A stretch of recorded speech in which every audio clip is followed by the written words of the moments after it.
അടുത്ത time and വർക്കുമായിട്ട് ബന്ധപ്പെട്ട് PSC സ്ഥിരമായി ചോദിച്ചുകൊണ്ടിരിക്കുന്ന ഒരു ചോദ്യമാണ്. എ എന്ന വ്യക്തി ഒരു ജോലി X ദിവസങ്ങൾ കൊണ്ടും ബി എന്ന വ്യക്തി അതേ ജോലി Y ദിവസങ്ങൾ കൊണ്ടും ചെയ്തു തീർക്കുന്നു വിചാരിക്കാം. അങ്ങനെയാണെങ്കിൽ എയും ബിയും കൂടെ ഒരുമിച്ച് ചേർന്നാൽ ഈ ജോലി എത്ര ദിവസങ്ങൾ കൊണ്ട് തീർക്കും എന്നൊരു ചോദ്യം PSC സ്ഥിരമായിട്ട് ചോദിക്കുന്നതാണ്. അപ്പോൾ അത് കണ്ടുപിടിക്കാൻ സൂത്രവാക്യമുണ്ട്. X × Y divided by X + Y. ഇത്രയും ദിവസങ്ങൾ കൊണ്ടായിരിക്കും ആ ജോലി. ഫോർ എക്സാമ്പിൾ ഉദാഹരണം പറയാം.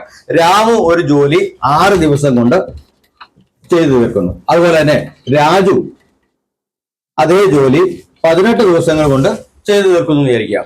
അങ്ങനെയാണെങ്കിൽ രണ്ടുപേരും കൂടെ ചേർന്നാണെങ്കിലോ എത്ര ദിവസങ്ങൾ എടുക്കും അത് തീർക്കാനായിട്ട്? അത് ഇതേപോലെ തന്നെ കണ്ടുപിടിക്കാമല്ലോ.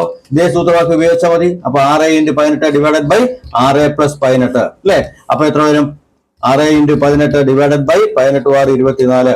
6ഉം 24 കൂടെ കിട്ടുമ്പോൾ 4 അല്ലെ? അപ്പൊ ഇത് എത്രയാണ്? 9/2 ദാറ്റ് ഈസ് ഈക്വൽ ടു 4.5. അപ്പൊ 4.5 ദിവസം കൊണ്ട് ഇവർ രണ്ടുപേരും കൂടെ ആ ജോലി പൂർത്തിയാക്കും.